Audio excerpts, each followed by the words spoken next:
Price எல்லாம் கத்துட்ட பிள்ளைகள் எல்லாரும் நல்லா இருக்கீங்களா? இன்றைக்கு நமக்கு ரொம்ப ஒரு ஹாப்பியான சந்தோஷமான நாள். இந்த நாள் என்ன நாள் அப்படின்னா கிறிஸ்மஸ். ஏசு கிறிஸ்து இந்த பூமியில பிறந்த நாள் அப்படின்னு சொல்லி உலகமே கொண்டாடக்கூடிய நாள் கிறிஸ்மஸ். இந்த நாள் அந்த கிறிஸ்மஸ் நாளை நம்ம கொண்டாடுகிறோம். இந்த நாட்களில் என் அன்பு கர்த்தருடைய பிள்ளைகளுக்கு என்னுடைய வாழ்த்துக்கள். Happy Christmas. இந்த நாளை நீங்கள் ரொம்ப சந்தோஷமாக கிறிஸ்துவுக்குள்ளே கொண்டாடணும். எப்படி கொண்டாடணும்னா, கிறிஸ்து உங்களில் இந்த நாட்களில் பிறக்கணும்.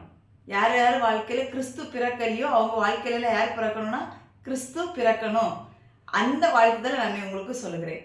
இந்த நாட்களில் நம்மெல்லாம் புத்தாடை அணிந்து ரொம்ப ஹாப்பியாக என்ன செய்வோம், ரொம்ப ஹாப்பியாக இருப்போம். ஆனால் அதுவும் நமக்கு செய்யலாம். ஏன்னா நமக்கு ஒரு பர்த்டே வரும்போது நம்ம எப்படி கேக் வெட்டி புத்தாடை அணிந்து நம்ம எவ்வளோ ஹாப்பியாக இருக்கிறோம்.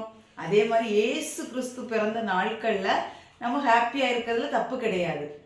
ஆனால் ஒரே ஒரு விஷயம் என்ன அப்படின்னா, இந்த கிறிஸ்மஸ் நாளில் நம்ம ஒருத்தருக்காவது இன்றைக்கு ஏசு இந்த பூமியில் பிறந்த நோக்கத்தை நிறைவேற்றுவதற்காக இந்த நாட்களில் ஒரு ஆத்துமாக்காவது என்ன செய்யணும், கிறிஸ்துவை பற்றி சொல்லணும், இயேசுவை பற்றி சொல்லிடுங்க. அது யாராக இருந்தாலும் பிரச்சனை இல்லை, அவங்களுக்கு இயேசுவை சொல்லிடுங்க. இயேசு அவங்களுடைய உள்ளத்தில் பிறக்கிறதுக்கு நீங்கள் இயேசு இந்த பூமியில் வந்த நோக்கத்தை அவர்களுக்கு சொல்லிடுங்க. அதுதான் உங்களுக்கு உண்மையான கிறிஸ்மஸ். உண்மையான கிறிஸ்மஸ். அதாவது புத்தாடை அணிகிறதுலையோ கேக் வெட்டுறதுலையோ கொண்டாட்டத்துலையோ இல்லை கிறிஸ்மஸ் கிடையாது. எது கிறிஸ்மஸ்னா, ஒரு ஆத்துமாக்காவது இன்றைக்கு இயேசுவை விதைச்சிருங்க, அவங்களுடைய இருதயத்தில் இயேசுவை போட்டுருங்க. இதுதான் உண்மையான கிறிஸ்மஸ் என்று வேதவசனமும் சொல்லுகிறது. கர்த்தருடைய பிள்ளைகளே, இந்த நாட்களில் இயேசு இந்த பூமியில் எதற்காக பிறந்தார், என்ன நோக்கத்துக்காக பிறந்தார், அதை மட்டும் இன்னைக்கு நம்ம சுருக்கமாக பார்ப்போம். மத்தேயு எழுதின சுவிசேஷம் 1ஆம் அதிகாரம், மத்தேயு 1ஆம் அதிகாரம். அதில் 2 வசனங்கள் கொடுக்கப்பட்டிருக்கு, பார்த்துக்கோங்க. அதில் முதல் வசனம் என்னன்னா, மத்தேயு எழுதின சுவிசேஷம் 1ஆம் அதிகாரம் 21வது வசனத்தில் என்ன சொல்லப்பட்டிருக்குன்னா, அவள் ஒரு குமாரனை பெறுவாள், அவருக்கு இயேசு என்று பெயரிடுவாயாக, ஏனெனில் அவர் தமது ஜனங்களின் பாவங்களை நீக்கி அவர்களை ரட்சிப்பார் என்றார். இயேசு கிறிஸ்து இந்த பூமியில் பிறந்த நோக்கம் என்ன அப்படின்னா, பாவிகளுடைய பாவங்களை போக்குறதுக்காக, பாவிகளுடைய பாவங்களை போக்கி அவர்களை ரட்சிப்பதற்காக யார் பிறந்தா, இயேசு இந்த பூமியில பிறந்தாருன்னு இருக்குது. இயேசு கிறிஸ்து பிறந்தது நோக்கமே அதுதான். இயேசு கிறிஸ்து இந்த பூமியில பிறந்தது பாடுகளை அனுபவிக்கிறதற்காக, துக்கங்களை சுமக்கிறதற்காக. அப்படித்தானே? ஏசாயா 53ஆம் அதிகாரத்துல முழுவதும் நம்ம வாசித்த பார்த்தா தெரியும். நம்மளுடைய மீறுதலுக்காக அவர் காயப்பட்டார், நம்முடைய அக்கிரமங்களுக்காக அவர் நொறுக்கப்பட்டார், சித்திரவதை செய்யப்பட்டார்னு கூட வேதவசனம் சொல்லப்பட்டிருக்கிறது. கன்னத்தில் அடித்தார்கள், காரி உமிழ்ந்தார்கள், சாட்டையினால் அடித்தார்கள் என்று வேதவசனம் சொல்லுகிறது. அதனால தேவனுடைய ஜனங்களே, இயேசு இந்த பூமியில பிறந்த நோக்கத்தை முதலாக நாம் என்ன செய்யணும், தெரிந்து கொள்ள வேண்டும் என்று வேதவசனம் சொல்லுகிறது. அப்போ இயேசு கிறிஸ்து இந்த பூமியில பிறந்த நோக்கம் பாவிகளை ரட்சிக்கத்தான் பிறந்திருக்கிறார். நம்ம ஒருவேளை இந்த நாட்கள்ல இது கிறிஸ்மஸ் நாள், இந்த நாட்கள்ல என்னால பாவத்துல நான் இருக்கிறேன், எனக்கு பாவம் அதிகமா போராடுது அப்படின்னா இல்ல, வருத்தப்படாதீங்க. உங்களை ரட்சிக்கிறதுக்காக தான் இயேசு கிறிஸ்து இந்த பூமியில பிறந்திருக்கிறார். எவ்வளவு கொடூரமான பாவத்தில் நீங்கள் விழுந்து கிடந்தாலும் தேவன் ரட்சிக்க வல்லவராக இருக்கிறார். அதனாலதான் இயேசு கிறிஸ்து இந்த பூமியில் பிறந்திருக்கிறார். பாவிகளை ரட்சிக்க இயேசு இந்த உலகத்தில் வந்தார். எந்த மனுஷனும் பிரகாசிப்பிக்கிற மெய்யான ஒளியே அந்த ஒளி. அதனால கலங்காதீங்க, கலங்கவே செய்யாதீங்க. இயேசு கிறிஸ்து உங்களுடைய பாவங்களை மன்னிக்க அவர் வல்லவராயிருக்கிறார், உங்களை ரட்சிக்கிறதுக்கு அவர் வல்லவராயிருக்கிறார். அதுக்கு அடுத்த கீழே வசனத்துல பாருங்க, மத்தேயு 1ஆம் அதிகாரம் 23வது வசனத்துல, அவன் இதோ ஒரு கன்னிகை கர்ப்பவதியாக ஒரு குமாரனை பெறுவாள், அவருக்கு இம்மானுவேல் என்று பெயரிடுவார்கள் என்று சொன்னான். இம்மானுவேல் என்பதற்கு தேவன் நம்மோடு இருக்கிறார் என்று அர்த்தம். நான் சொல்லட்டாங்க, இது நான் நிறைய மெசேஜ்களை சொல்லியிருக்கிறேன். நம்மள்கிட்ட பாவம் நம்மளை விட்டு போகுது அப்படின்னா இம்மானுவேல் நம்ம கூட இருப்பார். முதல்ல பாவத்திலிருந்து ரட்சிக்க இயேசு கிறிஸ்து பிறந்தார். 2வது அந்த பாவத்தை போக்கி நம்மோடு ஒன்றித்து இருக்கிறதற்காக, நம்மோடு இருக்கிறது தேவன் நம்மோடு இருக்கிறார். அந்த பாவம் இருந்தால் அவர் நம்மோடு கூட இருக்க முடியாது. அதனால பாவங்களை போக்கி நம்மளை ரட்சித்து தேவன் நம்மோடு கூட இருக்கிறார் என்று வேதவசனம் சொல்கிறது. அதனால தேவனுடைய ஜனங்களே, கர்த்தர் வந்து இயேசு இந்த பூமியில வந்து பிறக்கிறதுக்கு ஒரு நோக்கம். என்ன நோக்கம் அப்படின்னா, மனு குலத்தை மீட்கிறதற்காக தேவன் இந்த பூமியில வந்து பிறந்திருக்கிறார். நம்ம அதைத்தான் கொண்டாடணும். பாவிகளை ரட்சிக்க கிறிஸ்து இந்த பூமிக்கு வந்திருக்கிறார். அதனால பாவிகளா இருக்கிற, பாவத்துல விழுந்து கிடக்கிற, உலக பிரகாரம் வாழுகிற மக்களுக்கு உதவி செய்யணும். இயேசு கிறிஸ்து பிறந்த நாட்கள்ல அநேகருக்கு நம்ம உதவி செய்யணும். அது மட்டும் இல்லை, இயேசு கிறிஸ்து பிறந்த அன்னைக்கு மாத்திரம் கிடையாது, நம்ம வாழ்க்கை முழுவதும் நம்மளால் இயன்ற அளவுக்கு மற்றவங்களுக்கு உதவி செய்யணும். நம்மால் இயன்ற அளவுக்கு மற்றவங்களுக்கு சுவிசேஷத்தை பிரசங்கிக்க வேண்டும். இயேசுவை மற்றவர்களுடைய உள்ளத்தில் விதைக்க வேண்டும். விதைத்தது நீங்கள் இன்றைக்கு விதைக்கிறது ஒருவேளை பலம் இல்லாமல் இருக்கலாம். நான் எவ்வளவோ வாட்டி அவங்கள்ட்ட நான் சொல்லியாச்சு இயேசுவை பற்றி, ஆனால் அவங்க கேட்க மாட்டேங்கிறாங்கன்னா இல்லை, அந்த விதை உள்ள விழுந்துருச்சு. அது என்னைக்காவது ஒரு நாள் அது கிரியை செய்யும். 1 வருஷம் 2 வருஷம் இல்லை 1 மாதம் 2 மாதம் ஏதாவது ஒரு நாட்கள் என்ன செய்யும் அப்படின்னா அந்த விதை முளைத்தெழும்பும். அந்த விதை வந்து மங்கி போகாது. பார்த்துக்கங்க, உன் ஆகாரத்தை தண்ணீர்களுக்கு மேலே போடாது, அநேக நாட்களுக்கு பின் அதன் பலனை காண்பா என்று வேதவசனம் சொல்லுகிறது இல்லையா? அதனால நீங்கள் உங்கள் விதையை போட்டுருங்க. கேட்குறாங்களா கேட்கலையா அது இல்லை, உங்கள் விதையை நீங்கள் போடுங்க, நிச்சயமாய் அது ஒரு நாள் பலனை கொடுக்கும் என்று வேதவசனம் சொல்லுகிறது. மத்தேயு 5ஆம் அதிகாரம் 16வது வசனம். நம்ம கிட்ட, கிறிஸ்தவர்களாகி நம்ம கிட்ட என்ன வெளிச்சம் பிரகாசிக்க வேண்டும்? இயேசுவை நம்ம பெற்றுக்கொண்டாச்சு, இயேசுவை நம்ம தரித்து கொண்டாச்சு, பாவத்திலிருந்து விடுதலை பெற்றாச்சு. இனி நம்ம என்ன செய்யணும் அப்படின்னு சொல்லி ஒரு வேதவசனம் சொல்லுகிறது. மத்தேயு 5ஆம் அதிகாரம் 16வது வசனம். இவ்விதமாய் மனுஷர் உங்கள் நற்கிரியைகளை கண்டு அப்படின்னு சொல்லி வேதவசனம் சொல்லுகிறது. நம்மள்கிட்ட நற்கிரியைகள் காணப்பட வேண்டும்.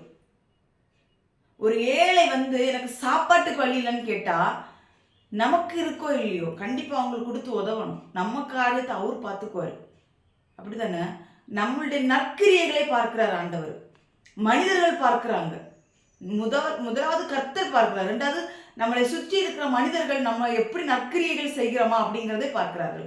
அதான் மனுஷர்கள் இந்த பூமிக்குரிய வாழ்கிற மனிதர்கள் யாருடைய நற்கிரியைகள்னா, பிதா குமார் பரிசுத்த ஆவியின் நாமத்தினால ஞானஸ்தானம் எடுத்து ரட்சிக்கப்பட்ட பிறகு மனிதர்கள் என்ன பார்க்கிறாங்கன்னா, நம்முடைய நற்கிரியைகளை பார்த்து பரலோகத்தில் இருக்கிற உங்கள் பிதாவை மகிமைப்படுத்தும்படி உங்கள் வெளிச்சம் அவர்கள் முன்பாக பிரகாசிக்க கடவுள் என்று வேதவசனம் சொல்கிறது. நம்மளுடைய நற்கிரியைகள், நம்ம செய்த நல்ல காரியங்கள் தான் மனிதர்களுக்கு முன்பாக கிறிஸ்துவ பிரதிபலிக்கணும்னா நம்ம என்ன செய்யணும் அப்படின்னா நற்கிரியைகளை செய்ய வேண்டும் என்று வேதவசனம் சொல்லுகிறது. நற்கிரியைகளை செய்கிறது கூட ஒரு வெளிச்சம் என்று தேவன் சொல்லுகிறார். அந்த வெளிச்சம் வந்து மனிதர்களுக்கு முன்பாய் காணப்பட வேண்டும். அப்பொழுது அவர்கள் என்ன செய்வார்கள்? இயேசுவை ஏற்றுக்கொள்றதற்கு ஒரு சான்ஸ் இருக்கும். என்ன சொல்றது, அநேகர் இந்த நாட்கள்ல நான் ஒன்று சொல்றேங்க, உண்மையில இது காலையில இந்த மெசேஜ் நான் எடுக்கிறேன், அதனால காலத்து இந்த காரியத்தை தேவன் எனக்கு உணர்த்தி கொடுக்கிறார். இந்த நாட்கள்ல அநேக வசதி படைத்தவர்கள் இருக்கிறார்கள், அநேக ஏழை ஜனங்கள் இருக்கிறார்கள். ஆனால் வசதி படைத்தவர்களிடத்தில் போய் கேட்டா, வீட்டு கேட்டு முன்னாடி போய் நின்று அம்மா தாயேன்னு சொன்னா கதவை திறக்க மாட்டேங்கிறாங்க.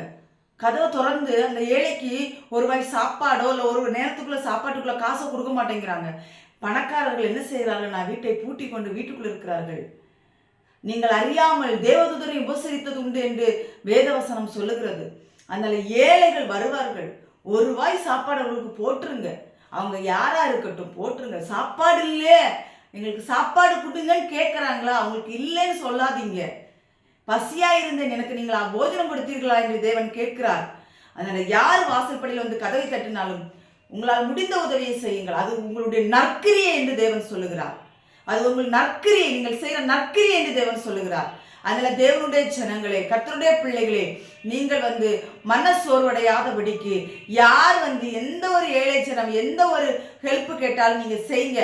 அது ஒரு வெளிச்சம், அது ஒரு பிரகாசம், அது அநேக ரட்சிப்புகளாய் கொண்டு வருகிற ஒரு காரியம் என்று வேதவசனம் சொல்லுகிறது. அதனால கர்த்தருடைய பிள்ளைகளே, இந்த நாட்களில் கிறிஸ்துவை அநேகருக்கு பிரகாசிக்கும்படியாக நீங்கள் செய்யுங்கள். ஏனென்றால் உங்களுக்குள் கிறிஸ்து பிறந்திருக்கிறார். இந்த நாட்களில் கிறிஸ்துமஸை நம்ம கொண்டாடுகிறோம். ஏனென்றால் கிறிஸ்து நமக்குள் பிறந்திருக்கிறதுனால் நம்ம கிறிஸ்துமஸை கொண்டாடுகிறோம். அதனால நமக்குள்ள மட்டும் பிறந்தா பத்தாது, அநேகருக்கு இந்த கிறிஸ்து வெளிப்படுத்தணும். கர்த்தர் சீக்கிரம் வரப்போகிறார். இந்த கிறிஸ்துமஸ் நாளை நாம ரொம்ப ஹாப்பியா கொண்டாடுவோம். அநேகருக்கு சுவிசேஷம் அறிவிப்போம், அநேகருக்கு உதவிகள் செய்வோம். கர்த்தர் தாம் இந்த வார்த்தைகளை ஆசீர்வதிப்பாராக. ஆமென். மறுபடியும் உங்களுக்கு ஒரு வாழ்த்துதல் சொல்லுகிறேன். Happy Christmas. புத்தாண்டுக்கு இன்னொரு மெசேஜில் நான் உங்களுக்கு புத்தாண்டு வாழ்த்துக்களை நான் சொல்லுகிறேன். புத்தாண்டுக்கு ஸ்பெஷலாக உங்களுக்கு ஒரு மெசேஜை நான் கொண்டு வருகிறேன். தேவன் அதை கொடுப்பார் என்று விசுவாசிக்கிறேன். வாக்கு தத்தங்கள் அதெல்லாம் எதிர்பார்த்துறாதீங்க. அதெல்லாம் கொடுக்குறாருன்னு தான் நான் சொல்லுவேன். மற்றபடி அதை எதிர்பார்த்து சிஸ்டர் வாக்கு தத்த செய்திகள் சொல்லுவாங்கன்னு எதிர்பார்த்துறாதீங்க. கர்த்தர் சொன்னால் சொல்லுவேன். அதில் கர்த்தர் கொடுக்குற வார்த்தையை நான் கொண்டு வருவேன். எதிர்பார்த்து காத்திருங்கள். Happy Christmas. கர்த்தர் தான் இந்த வார்த்தைகளை ஆசீர்வதிப்பாராக. ஆமென். ஒரு சிறிய ஜெபம். பரலோகத்தில் இருக்கிற எங்கள் பிதாவே, உம்மை நன்றியோடு உம்மை ஸ்தோத்திரிக்கிறோம் அப்பா. ஸ்தோத்திர ஏசப்பா, ஸ்தோத்திரப்பா. ஆண்டவரே, நீங்க இந்த பூமியில் வந்த நோக்கம் பாவிகளை ரட்சிக்க கிறிஸ்தியஸ் இந்த உலகத்தில் வந்தீர் ஆண்டவரே. இன்னும் எங்களோடு கூட இருக்க வேண்டும். இம்மானுவேல் என்பதற்கு தேவன் நம்மோடு கூட இருக்கிறார் என்ற அர்த்தம் என்று வேதவசனம் சொல்லுகிறதப்பா. நீர் இந்த பூமியில் வந்த நோக்கம் இந்த உலகமே ரட்சிக்கப்படணும் ஆண்டவரே. ஒரு ஆத்துமா கூட கெட்டு போக கூடாதப்பா. எல்லாரும் ரட்சிங்க ஆண்டவரே. எல்லாருக்கும் சுவிசேஷம் பிரசங்கிக்கப்படட்டும் அப்பா. ஆமென் ஆண்டவரே. உம்முடைய கர்த்தாவே, நீர் வந்த நோக்கம் முழுமையாக நிறைவேறட்டும் அப்பா. தகப்பனே, எங்களுடைய நற்கிரியைகள் மனுஷர்கள் கண்டு பிதாவை மகிமைப்படுத்தும்படி ஆண்டவரே, எங்களுடைய வெளிச்சம் அவர்களும் முன்பாக பிரகாசிக்க நீங்க இரக்கம் செய்யுங்க தகப்பனே. கிறிஸ்துவை நாங்கள் ஆண்டவர் தரித்து கொண்டது போல பிறருக்கும் கிறிஸ்துவை நாங்கள் சொல்ல, பிறரை ரட்சிப்பின் பாதையில் வழிநடத்த கர்த்தர் உதவி செய்யுங்க. நாங்கள் விதைத்து விட்டோமே, யாரும் கேட்க மாட்டேங்கிறாங்களே எங்களை மனசோர்வை நாங்கள் கொண்டு வராதபடிக்கு தகப்பனே. ஆமென் ஆண்டவரே. ஆண்டவர் தைரியமாய் வைராக்கியமுடைய சுவிசேஷத்தை பிரசங்கிக்க எங்களுக்கு பலன் தாங்க. சுவிசேஷத்தை சொல்ல கிருபை தாருங்க தகப்பனே. ஆண்டவரே ஸ்தோத்திரம். உன் ஆகாரத்தை தண்ணீர்களுக்கு மேலே போடு, அது அநேக நாட்களுக்கு முன் அதன் பலனை காண்பாய்ன்னு சொன்னீங்களேப்பா. நாங்கள் விதைகளை விதைக்கிறோம் அப்பா. பலன் கொடுக்கட்டும் சுவாமி. ஏற்ற மேல் பலனை கொடுக்கட்டும் அப்பா. கிறிஸ்துவை தரித்துக்கொள்ள ஒவ்வொரு ஜனங்களும் கர்த்தர் கிருபை கொடுங்க. ஆசீர்வதிங்க. துதிகன மகிமையில் அப்பாவுக்கே செலுத்துகிறோம். இயேசு கிறிஸ்துவின் ஜெபிக்கிறோம் ஜீவனுள்ள நல்ல பிதாவே. ஆமென் ஆமென். கர்த்தர் உங்களை அனைவரையும் ஆசீர்வதிப்பாராக. ஆமென். Praise the Lord. ஸ்தோத்திரம்.